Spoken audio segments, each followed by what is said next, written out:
Welcome, everyone. On behalf of the National Career Development Association, welcome to the NCDA webinar series. This session is titled Bridging Workforce, Industry, and Education, a Global Perspective from Elementary School to Higher Education. I'm Melissa Venable, NCDA Director of Professional Development, and I've got just a couple of tips before we get started. During the webinar, please keep your microphones muted. If you have questions, you can add those to the chat as we go. The webinar is being recorded, and the recording link will be posted on the NCDA website and YouTube channel. I will also email the recording link to all registered participants. This program is approved for 1 hour of continuing education credit, and for NCDA members, that credit will be added to your record after the session. Now it is my pleasure to introduce the moderator for this session, NCDA Board Trustee for School Counselors and Specialists, Dr. Carla Cheatham. Hello, everyone, and welcome. Thank you so much for joining us. I am so excited about this webinar. It's going to be in a panelist form. We have some great folks on here with unique experiences, and I know that you're going to really benefit from this. And so, when we were meeting, we were having trouble just deciding which questions to respond to. And so we have 4 questions, and I will put them in the chat as well. And as Melissa mentioned, you can put your questions in the chat as well. And I will be monitoring the questions. Because of time, we will have time at the end for you to ask questions, or I will go over the questions that were in the chat. If we don't get to every question, we do plan to send out a survey. And with that survey, we will also have responses to the questions we did not get to respond to. Just excited about this because, just looking at it from a social justice lens, and looking at providing information and access in the work that we do. So I am a retired high school counselor, and I was a counselor for 25 years. I am now at Seattle University, the assistant clinical professor for online school counseling.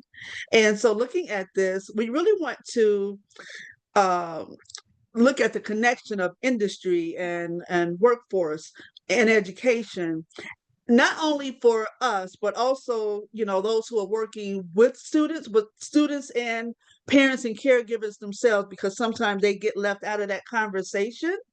But we also want to hear from you because we know that you have experience as well. And that's why at the end, we will leave time for that. It's 10 minutes, so it's not a lot of time. Each question, there's 4 questions, the panelists will respond in about 6 to 8 minutes. I'm tasked with monitoring the time so that we don't go over. So that's going to be interesting because, as you can see, I'm talkative. And we also, for the PowerPoint that I created, there's also at the end our contact. So for example, if there's something that you wanted to know and we didn't get to it, but there's someone specific you wanted to speak with, you can email one of us and we will respond. So I believe that is what I wanted to say. I'm looking at my notes. Oh, and yes, the important part. So because this is more of an overview, we're looking to have maybe a second webinar, and that's why we'll send out a survey, because we have so much information to share. So if there's something that you felt like you wanted more information on and wanted more of a deeper dive, when you complete that survey, you can let us know that. And so for the second webinar, we can do a deeper dive. And so now I'm going to introduce each moderator. I'm the moderator, each panelist, and we'll go from there. We'll start with the first question. So we have Millie Hemming, we have T. Cam, we have Monique Lawrence, Emil Bosiaco Ofori, and Sharon Ross. And so, Millie, do you want to start off by giving us a brief introduction of yourself? Surely. Thank you so much. I'm very excited to be here among this superstar panelists. Actually very humbled as well. My name is Millie Hemming, and I'm from Connecticut. My title is a work-based learning coordinator, and I'm in a comprehensive high school in Berlin, Connecticut. We're a smaller to medium-sized school, approximately 850 students. This is my 4th year in this position. I am trained as a school counselor, so I do have my 068 certification in Connecticut, but really have practiced under this work-based learning hat now for the past few years, and I'm really excited about it. My passions prior to becoming a work-based learning coordinator has been also in community social work. I have a minor in Spanish and I speak Spanish. I've enjoyed that very much. We said, and now a fun fact, I'm wearing pink because I had nothing pink to wear when I was fortunate enough to win an audition to sing for our minor league baseball team, the Yard Goats at Dunkin' Donuts Stadium in Hartford. And so this is my pink shirt, and today was Wear Pink Day because it's Spirit Week. So thank you very much for that. Appreciate it. Ting. Thank you, Carla. Hello, everyone. It's a pleasure to be here and very excited to kind of get into this panel and share a little bit of perspective. I have been in the education industry about 15 years, starting the first 10 years in higher education, first with UIC, University of Illinois at Chicago, and then a few years with the largest private university in Germany, IU, International University. And then in that period of time, also lead a private career development program. And I've covered all admissions, student services, and career services in higher education. And that kind of allowed me to transition to then help pilot a coaching program for high school students for over 4 years at Strike K-12, which we launched a career coaching program that implement in over 70 high school that offer CTE educations. And right now I am transitioning to supporting apprentices that are going through a professional apprenticeship year-long program as a business skill coach, and also working as a lead professional development program facilitator.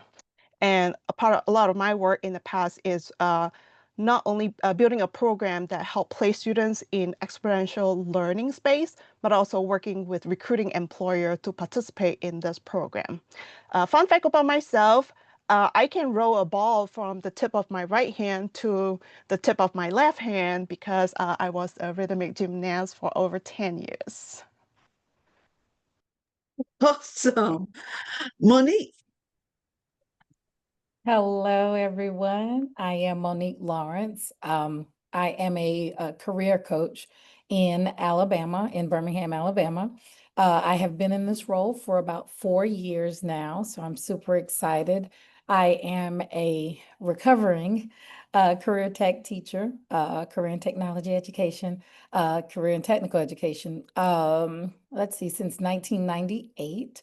I am at I3 Academy in Birmingham, Alabama. We are a free public charter school in the area. Right now, we are in the growing phases still. We started during the pandemic, of course, but we have kindergarten through 10th grades.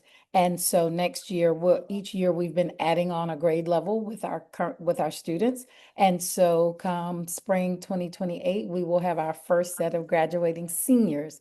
So we're excited about that. A fun fact about me.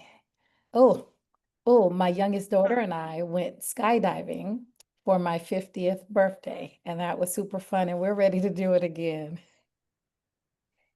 Wow. Thank you. Emil. Hi, thank you. Hello, everyone. It's good to be here. I feel very blessed. The only gentleman among all these beautiful women, and so I feel very blessed. So, I'm a professional engineer. I've been training in technical vocational education. My transition into counseling happened as a result of the fact that engaging several youth and young adults realized that most of them do not really know where they are going. They do not have any kind of focus.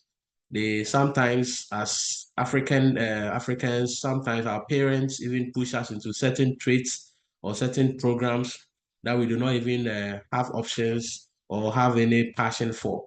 And so seeing a lot of young people without any kind of career goals, any ambitions, and any set objectives struck my passion and interest into career development. And also engaging with several institutions in Ghana.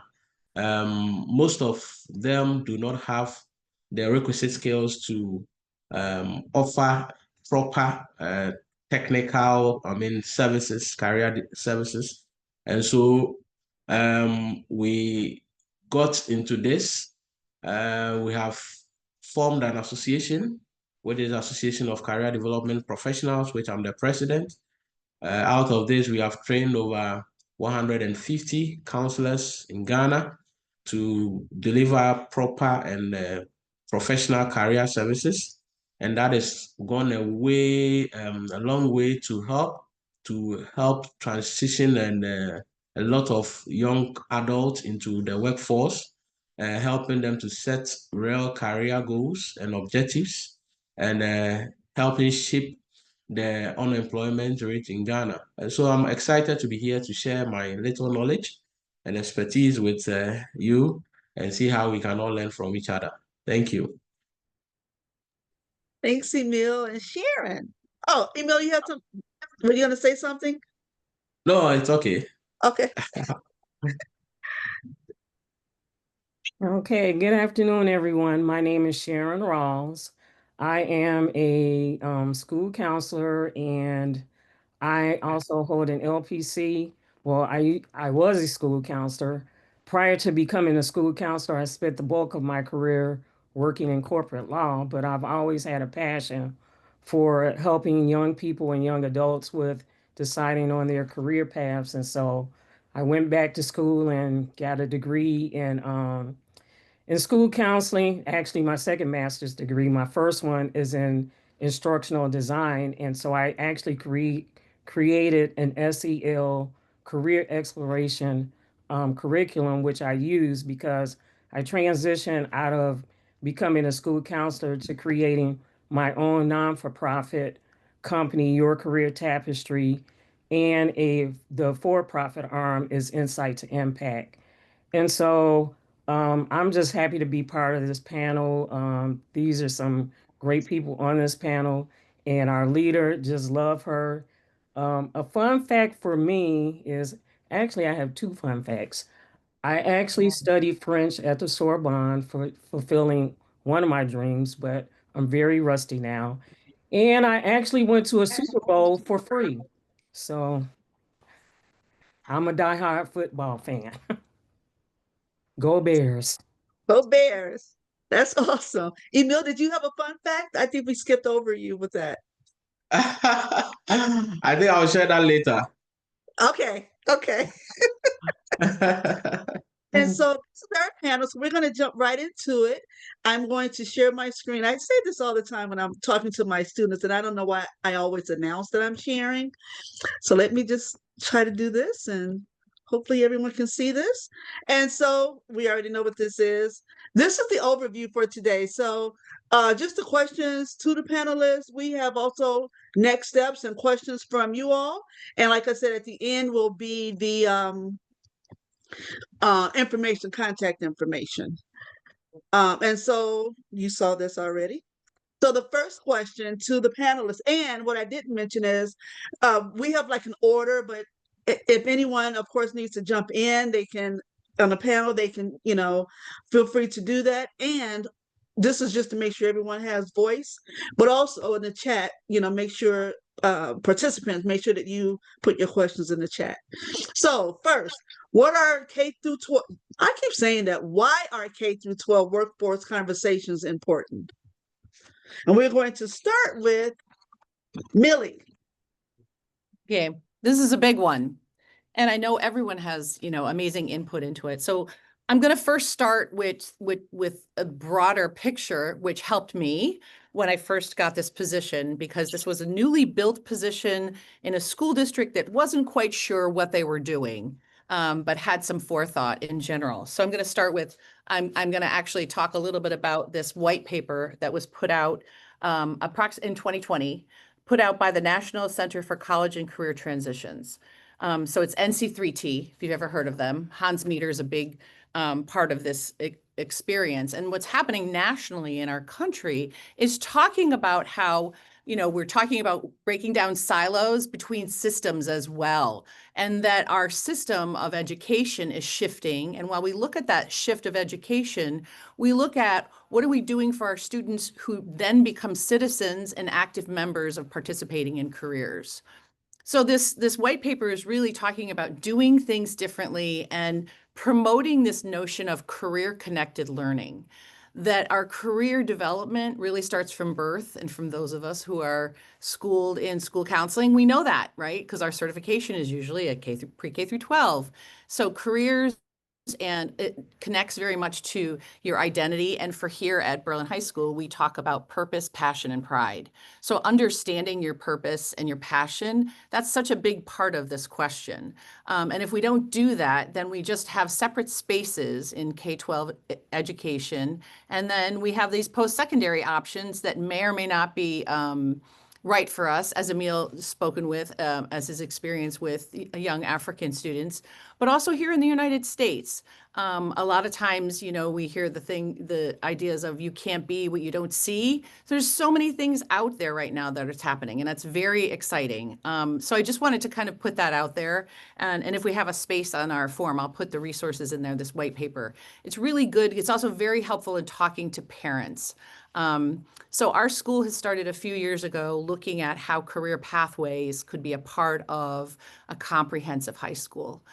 In Connecticut, we do career technical education a little bit differently. We have separate schools just for career technical education that are run by the state, or you might be a comprehensive high school like myself that's got general education, AP, ECE, variety of other types of programming, but also we do have career and technical education programs in our comprehensive high schools. And so this is really an opportunity for us to beef up opportunities in electives and main areas of learning that connect to in-demand careers. So this is where I see where this webinar is very, very, very timely. We just instituted 8 career pathways this year, of which I'm in charge of helping students find their way across, which is a voluntary program. But what's important for that to happen, that took a lot of background work. And I think the biggest thing is having someone, having a person, having someone who has bandwidth, right? The opportunity, not just a teacher that this is thrown onto or someone extra in the school thrown onto, but someone who can actually start to merge these experiences of what are our career readiness skills that we're teaching our students in our K-12 schools, but also what does the workforce need? What are the jobs of tomorrow? What are some of the industry recognized credentials that are very important that students could be getting and stack and use toward career pathways, no matter what their post-secondary training is.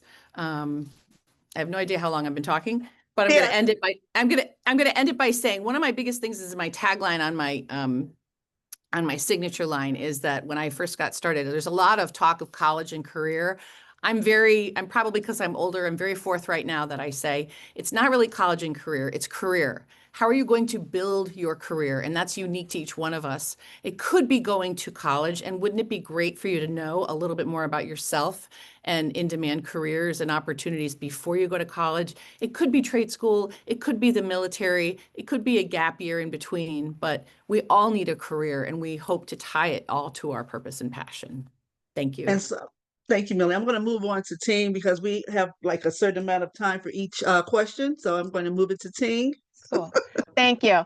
What I want to add on is, in my over 4 years of working with high school students, and, I like to ask them, like, what do you think of the questions when adults ask you, what do you want to do when you grow up? And I can tell you all know, they all tell you they hate that questions. And as I reflect back the thing, when you're 5-year-old, people ask you, what do you want to do when you grow up?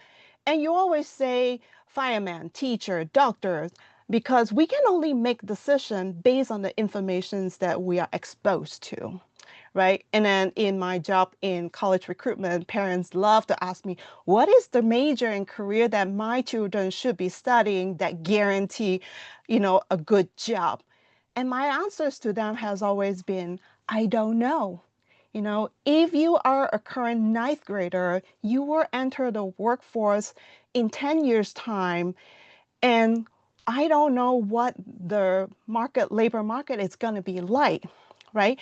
And then right now, we'll also realize that, the industry changes often outpace educational policies and curricular, right? The rise of AI, that we constantly talk about now will accelerate the job transformations and eliminating many current roles as automation has did in manufacturing, right? So I just kind of like to bring a story that I have when I was in one of my jobs.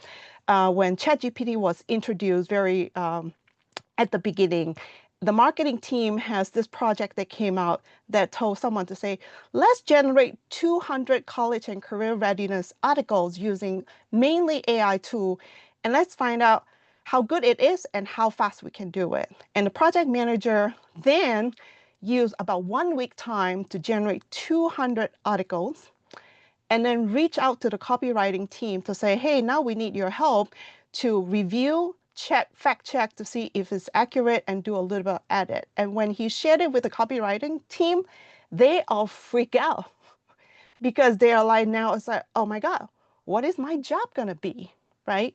So I think exposing our students early on in their life that career is not a linear, change is a constant in the labor market, help them to build the awareness and prepare them mentally to adapt to the changes, right? Going back to what Millie said, then our job now really can focus on helping them to understand what is the first principle of their self-knowledge, and then knowing that they have to be aware of changes and adapt accordingly. So if you want to be a writer, maybe don't think of job that can be doing this repetitive writing, but focusing on creative writing, storytelling, ideation writing. And maybe there will be a job to be an AI prompt writer that for someone who is a strong writer, have good editorial skill, but also have high AI literacy. So that's kind of where I think, paying attention to what's going on in the industry really help prepare our children, mentally beyond just skill sets. Thank you. Monique. Yeah, well, I'm going to kind of piggyback off of both Millie and Ting. And it's really those conversations when we talk about workforce, being at the high school level, it's really imperative because in a couple of years, we're not going to see these students anymore, and they'll be off into the real world, and they're going to be the ones that are taking care of us. So I make certain that I do my job and I do it well because I want to be well taken care of. When I was in the classroom, I'd always give my students this example of when I graduated high school in the late 1900s, like the kids say, there was no such thing, there was no such job as a social media manager. Why? There was no social media. So piggybacking off the other ladies, it's really about making certain that you have those core skills, even with the team building, the time management, those soft skills are going to take you even further than some of the trades that you have. So just making certain with the conversations, having a well-rounded conversation, not just like Ting said, okay, what do you want to be when you grow up? But like Millie said, okay, how are you going to build your career? How are you going to get there? What do you want to look like? What type of lifestyle would you like to have, when in 5 years, 10 years? So it's really important to have those conversations because, again, we want to set our students up for success and not just for life, but okay, the life and the obstacles that come with it. Awesome. Thank you. Emil. Thank you, Carla. Yeah. So this is interesting, and this is why I share my fun fact. Growing up, I had wanted to be a doctor, but here I am. I'm an engineer. Um, when I was growing up, I used to fix things. They will buy me a toy and I'll tear it apart. I want to see how the toy is operating. My daddy's radio will be there and I'll open it up, trying to figure out what is inside. And all along, I was doing this and I never knew I had that skill or that talent gift in me where I could fix things. Until my sister told me, have you considered engineering? And I said, what is engineering? They said, oh, engineering is about this. You know, the things you are doing, you are fixing this and that. You could do better in engineering. So maybe you'd have to explore that option. Now, what am I saying? If I didn't have my sister to point me to the right direction, probably I would have gone to pursue some different career option. Even growing up in high school, we did a program called catering. And interestingly, I was first from year 1 to year 3. No lady could beat me in catering. And so I had wanted to become a chef. And then I chose, we had this school selection program that they will bring and you have to select the school you want to go to. And I selected the program that I wanted to. And my dad took the form and said, hey, what do you want to do? I said, I want to do home economics and then I'll go into catering. And I say, don't be silly. You think we are going to eat there? So I said, oh, no, it's not about food. But interestingly, he changed my program.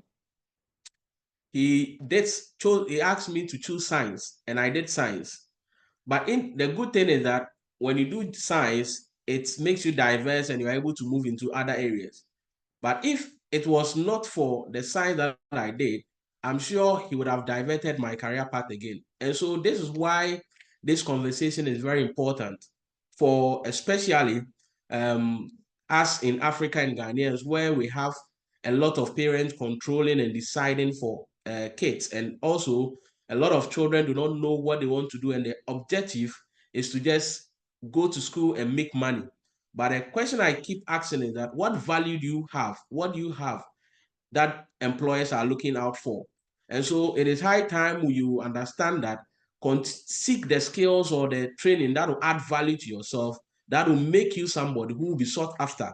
And that is where you can really identify what you love to do that will make you happy, what you love to do that aligns with your interests and your values, and then you can pursue that and build a stronger future for yourself.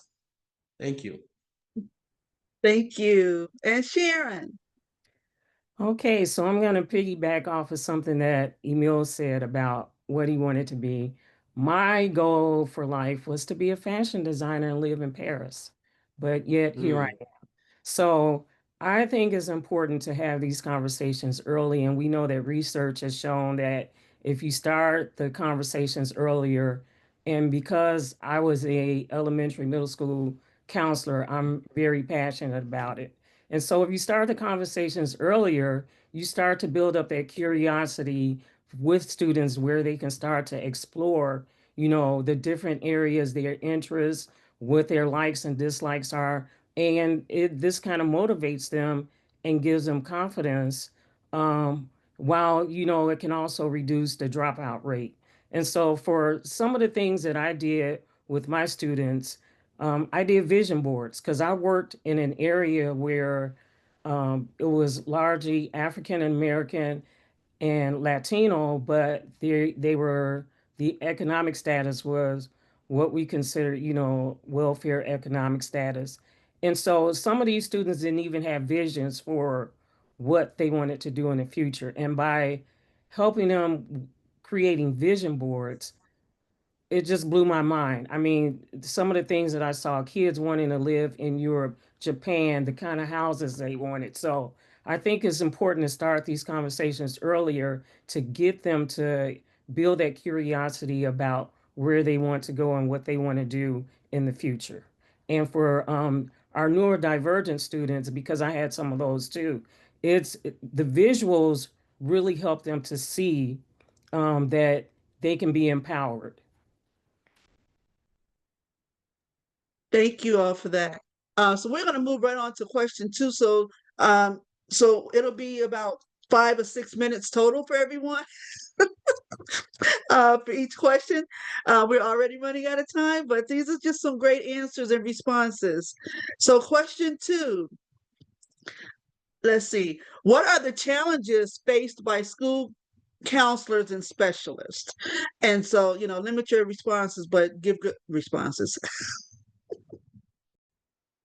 Oh, that is starting with Monique.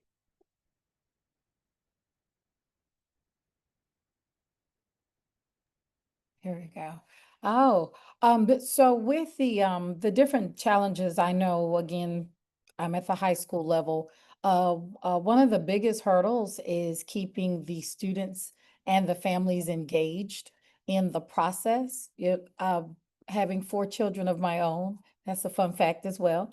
But once the students, we've been through elementary and we're all excited about it, and we bring the elementary teacher gifts. And then they get to middle school, and then they bring the middle school teacher gifts, and then the high school teacher. You get where this is going. So we don't get anything. But the families and the students kind of like, okay, we've been in school, we've done this. They don't see light at the end of the tunnel. So sometimes that helps to, that works against us, because the parents are like, okay, I got you this far, you're good. And the kid is like, okay, wait, what am I doing? Okay, well, I won't do anything. So that's one of the biggest hurdles, as well as, we have some students who may have aspirations to maybe go to Harvard or Yale. Again, I'm in Alabama, more of an urban setting in Alabama, but they want to go off to an Ivy League or something like that. But the parent or guardian may need them to stay home and help with younger siblings or things like that, or help out around the house. So just those family dynamics is one of the biggest challenges I think that we face. And I would be a career specialist, not a counselor. Thank you, Jesus. But anyway, yeah, so thanks. Thank you, Millie. Yeah, I think what I would add to that also is right now what I'm in an upper middle class suburban district, but I think this could go to really anywhere nationally, is that in some senses when we talk about equity, and it's access to being able to do some exploration and personal self-reflection exploration, much like Sharon was offering those beautiful vision boards to those kids. I was so inspired by that. But I think being able to have access to that, access to people who do a variety of professional careers, because I think we have a bias. We have a bias against certain types of careers. When I first was hired, some community members had said to me, "Oh, you're the lady they hired for those kids who can't do college." And I said, well, no, not actually. I said, it's actually about careers. So if you want your child to have a career, then they're under my umbrella, which is basically everyone. So I think trying to educate, and sometimes that also comes from our background. It comes from when we grew up. And we all know that our students' first counselors are their parents. So if you're not going to be what your parent is, and you're not having the same experience as your parent, then we need to expose them to more and variety. So I would say that all careers are worthy of our attention. Yes. Sharon? Okay, so outside of the parental challenges, I'm going to talk about things that typically caseloads, um, which is a major problem, even for elementary, middle school counselors, not having enough time. And I'm in Illinois, and so even in Illinois, there's a difference between the counselors that work for Chicago Public Schools and in the suburbs. The counselors in Chicago Public Schools are largely case managers. The school that I was in had never had a school counselor before, so they didn't know what to do with me. And I'm following ASCA standards, but they wanted me to go in and do substitute teaching. That's not my role. My role is to help students with getting, out of middle school to high school and beyond. And so I think, some of those things are things that are challenges. Lack of investment. There were programs that I asked for, and it's like, why do you need this? Because it helps the students. Professional development and even networking. So, those are some of the challenges that present barriers for us to providing personalized career counseling. for students. Thank you. Yeah. I'm sorry, Millie, you were gonna to add to that? Oh, okay. Ting. Um, I just maybe add one thing very quickly. I think a lot of times, we all know career specialist is a role that doesn't exist in a lot of the school or in districts. And oftentimes that responsibility falls under the counselors or the CTE teacher. And I feel like it's almost impossible for our counselors to keep up with the changing trend in college admissions, taking care of students' emotional learning, and be aware of what's going on in the change in the labor market, right? To Millie's point, like I just learned that recently, a lot of like server at a restaurant work 4 days a week. They work 10 hours a day, only 4 days a week. And if you work in a restaurant that has a high sort of like average paying bill, you actually can make a six-figure income a year, and that opens up them to run their own business on the side. Like, but the perception is like you work as a server, your income might not be as good. It's not this glorified career, right? But so I feel like the challenges is to like how how can this one person keep up with all different sectors of information and be able to share the most relevant information to the students that we're helping, that will face with something even different in 5 to 10 years time. Yes. Thank you, Ting. Email? Are you on mute, email? In addition to the caseload that Sharon talked about, ours is also more worsened by the lack of even sometimes offices and the requisite tools. And so sometimes you can have career counselors offering counseling in the car, sometimes under trees, and I mean a lot of situations that are not acceptable. Again, the perception that a lot of the students have is that the counselor's role is for students who have problems. And so when they see the counseling office, they see it an office that you run to only when you have a problem. And so when even you're a student and a counselor invites you to the office, it's assumed that you have done something wrong. And so that perception is also there. That is one of the key challenges. Again, you have, like I mentioned earlier, in our setting where parents, in terms of culture, is very predominant, you have parents determining what the child should do. And sometimes, as a counselor, you even intervene, you want to engage the parent, they do not want to listen to you. And there's a lot of challenges. Again, we have a lot of untrained counselors. And so in certain areas, we have even people who are just maybe religious, assigned counseling role. Maybe they are Christians, and so they think they have the moral character, and so they assign them the counseling role to do, and they do anything and anyhow. And this results in a lot of complications and problems. And so these are some of the challenges that we face here as counselors. Thank you. Thank you. Thank you all for that. And so for question 3, what strategies, tools, and assessments are fitting for your work? So you have about 5 minutes each, a minute or two each for all of you. Okay. Oh, I'm sorry. Sharon. Okay. So the two strategy tools and works for that were fitting for my work as a school counselor was one of the things that I did was I had a school-wide career day. They had never had that before in my district for students in grades 1 through 8. I invited professionals from diverse fields to come in and talk with the students. And because I talked about the population that I served, and Millie was talking about you can't be what you can't see, every speaker that was invited was representative of the population that I served. In addition to that career day, the 8th graders also got to go to a college fair. So they had questions that they would ask of these representatives from colleges, various colleges in the area, including some HBCUs. One of the other things that I did was I pushed into the classrooms with career exploration lessons and SEL lessons that, would help students to build that curiosity and also reflect on what they wanted to do. Some of the assessments that I use, of course, Holland's Code, but I also use DISC. For those that are not familiar with DISC, it's a paid assessment. The acronym stands for Determine, Influencing, Steadiness, and Conscientiousness.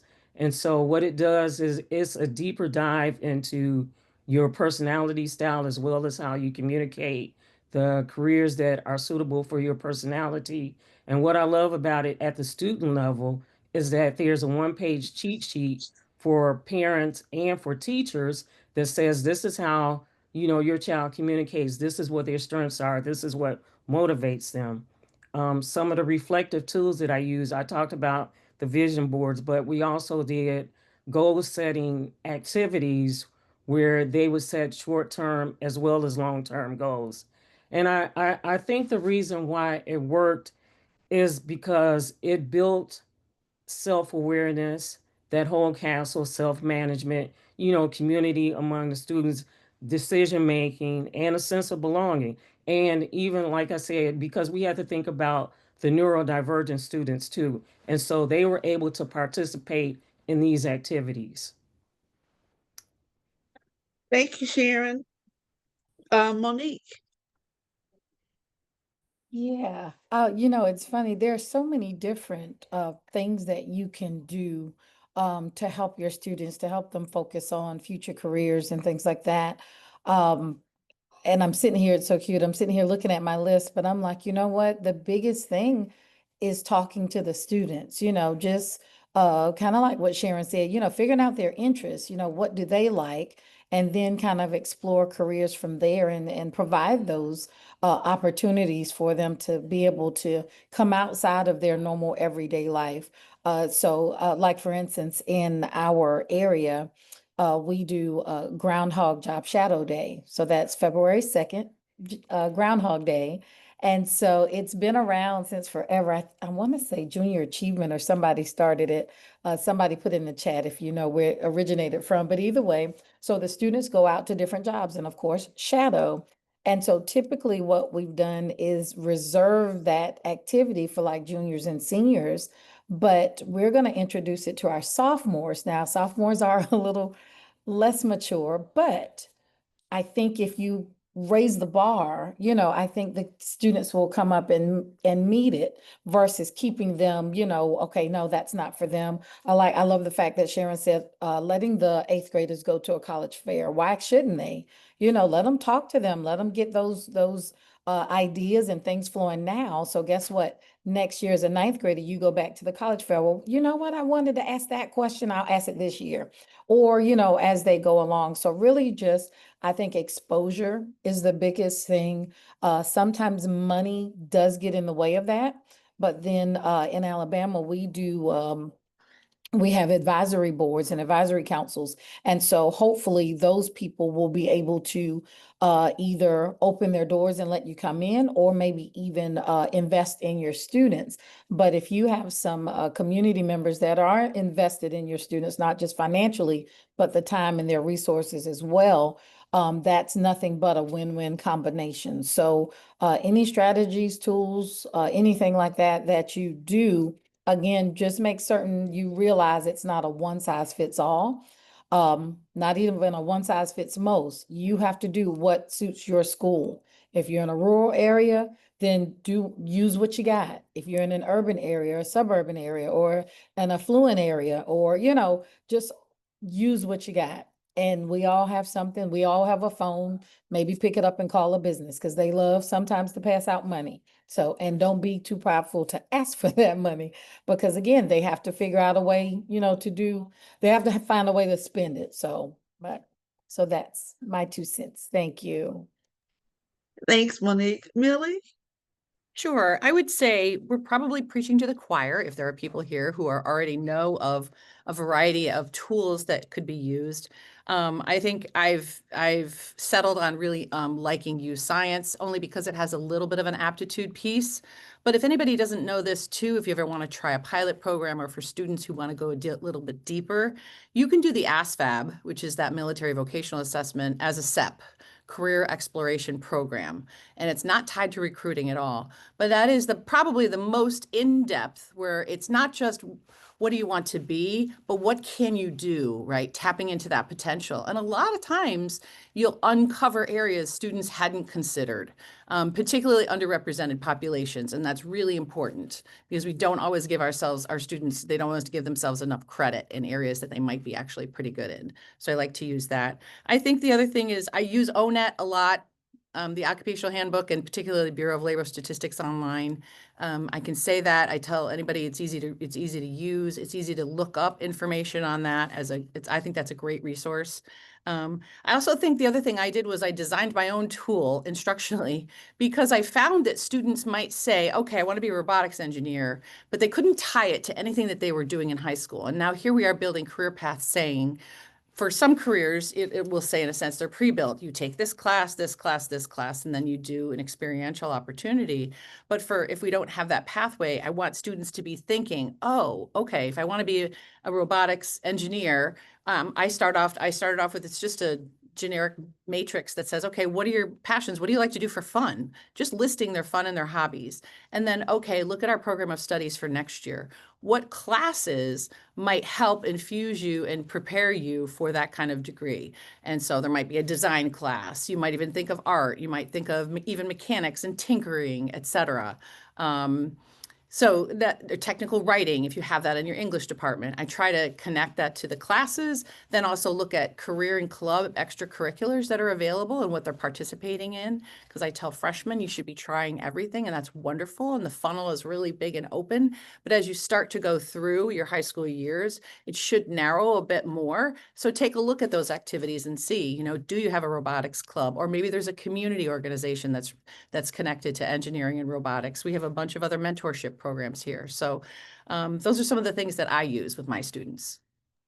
Thank you, Millie. And so we have, we won't get to question 4, but Ting and Emil, I'm going to have you give your information. We have about 3 minutes before we have to close that down for questions from the participants. So Ting.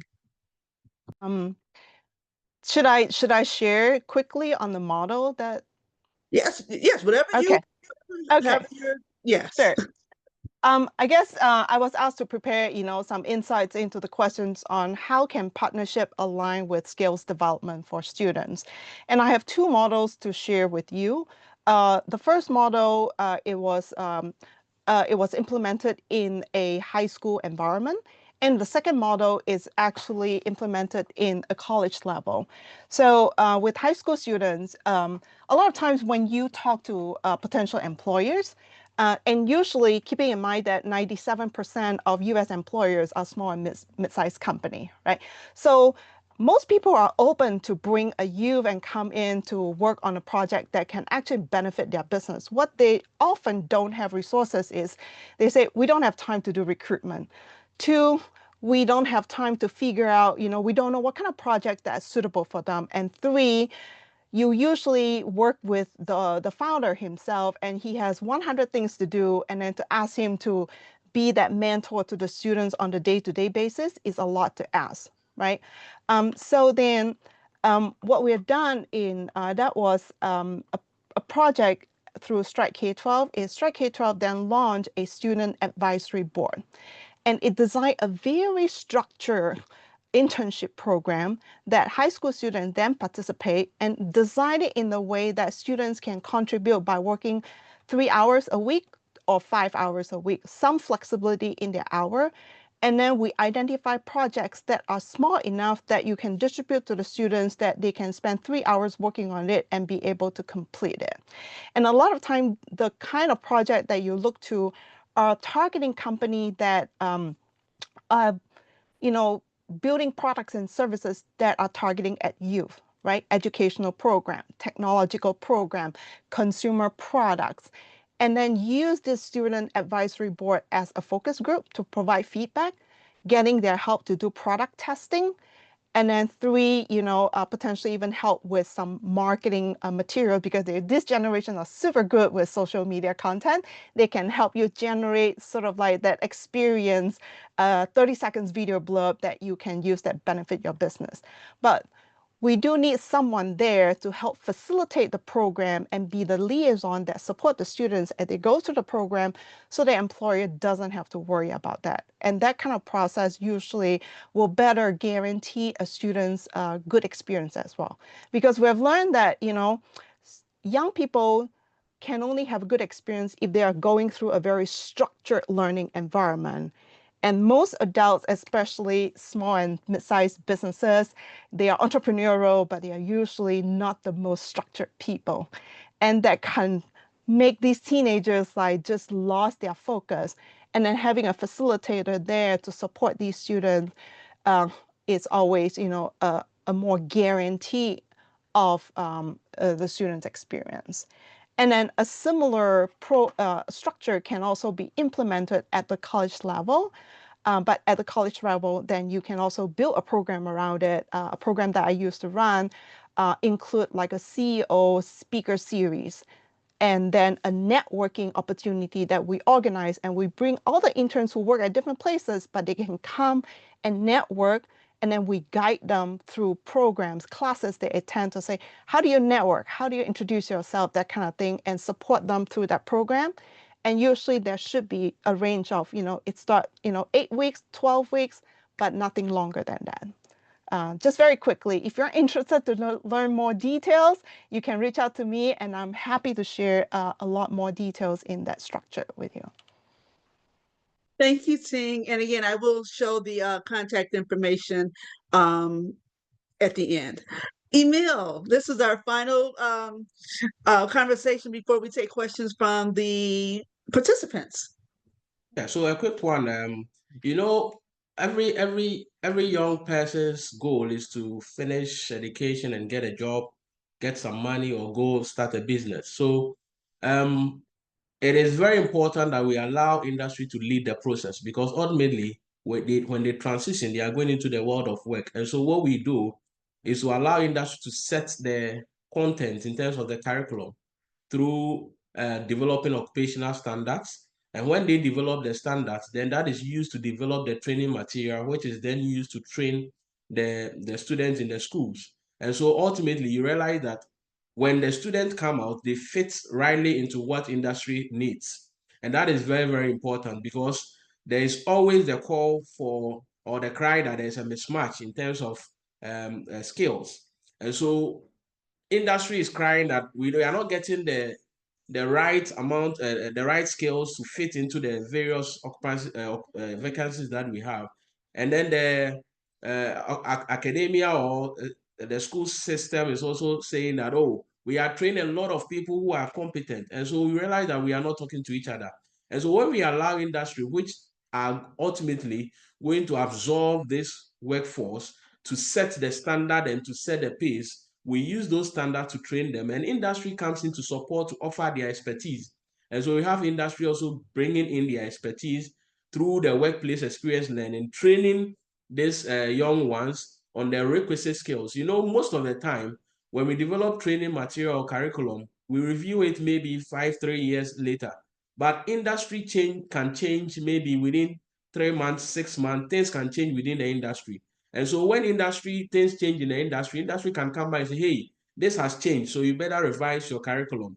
And then as we go on, you realize that there's an alignment with what industry is requiring, and then what also the schools are training the young ones with the skill sets. And so it's very important that we collaborate in this aspect. And there's also the aspect where industry support with training equipment and training tools, so that these young ones can acquire the requisite skills.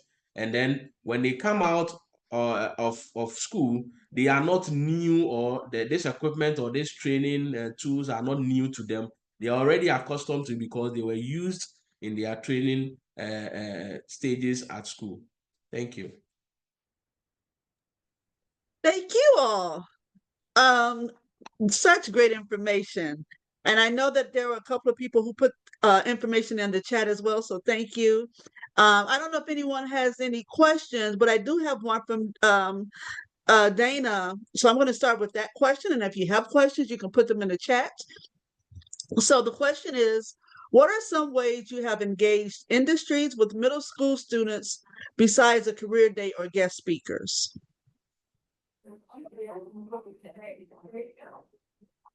So I can answer that for what I did with my students. We did a field trip. So I actually had a group of young men that were having behavioral problems, and I did an SEL group with them. And one of the things, because all of these guys were into sports, we actually took a field trip to a trophy shop where they got to make their own trophies. They designed, they selected, designed, and assembled their trophies and their medals. So they got to see it step by step by step. And that made such an impact on them that, it was like, when are we going on our next trip? So that's just one of the things that I did. You know, and that's what I would say, just building those kind of partnerships. And we also took them to some of the local colleges to see how the courses that were available within the colleges, and they actually attended classes. Okay. I would like to add a little to that. What we do here also is to identify the trade associations or professional bodies. So we have institution of engineers, architects, planners, all the different professions that you can think about. And then we identify the experts or those who want to mentor these young ones in school, and we match them. And so they sometimes take the opportunity to visit them at their workplace to see what they are doing, to engage them, so they have a real feel of what is happening at the workplace. And so we match these students with these people, and they are guiding them throughout even their secondary or tertiary level, up to the time that sometimes they even support them in getting jobs. And that is one of the key things that we do when it comes to partnership. Just very quickly, I know this tool is being used in a lot of schools, but just in case you're not aware of, there is a platform called Pathful that used to be called Napris. That essentially, it's a platform that they have a lot of videos that professionals talk about what is their day-to-day job, but also allowing teacher to connect with a professional to come to be a speaker to their student, and they can join your class virtually, and you just need to facilitate the conversation. That's awesome. I know, Mary Ellen, I know that you're putting a lot in the chat, which is awesome. Did you have other information that you wanted to share, just in case people can't see the chat? And while you're doing that, I'm going to pull up the PowerPoint so you can see the contact information. Okay, I'm in a room full of people, but one of the things that is happening now, career technical education, is wanting to get into the middle schools. So, for example, I volunteer on the Technology Student Association, and we've teamed up with SAE, Society of Automotive Engineers, A World in Motion, where they have challenges. One of them could be a fuel jet cell or computerized run car. There are quite a few challenges. So the businesses help the students with these challenges, and then they have competitions. And then when they have CTE conferences, they could, for example, race their cars in the challenge, or they can demonstrate what they've done with their challenges. And like I said, this is starting to move into middle school. Oh, that's awesome. And so I know we've run out of time. I put the contact information on the screen. Also, again, we'll send out a survey because we know we didn't get to everything, but I hope that you found what we were able to get to helpful. And so we will send that out. And if you have any other questions, you can contact one of us, and we can create a document and send that out with the responses as well. So hopefully you can take a screenshot of the contact information, but I'll also include it in the survey document, so you'll have it with you. I just want to thank everyone for joining us today. Again, it's so much information. There's not enough time, but I'm just excited about having these conversations in the first place. And so I'm going to stop sharing just for a second. Hopefully you all have the information.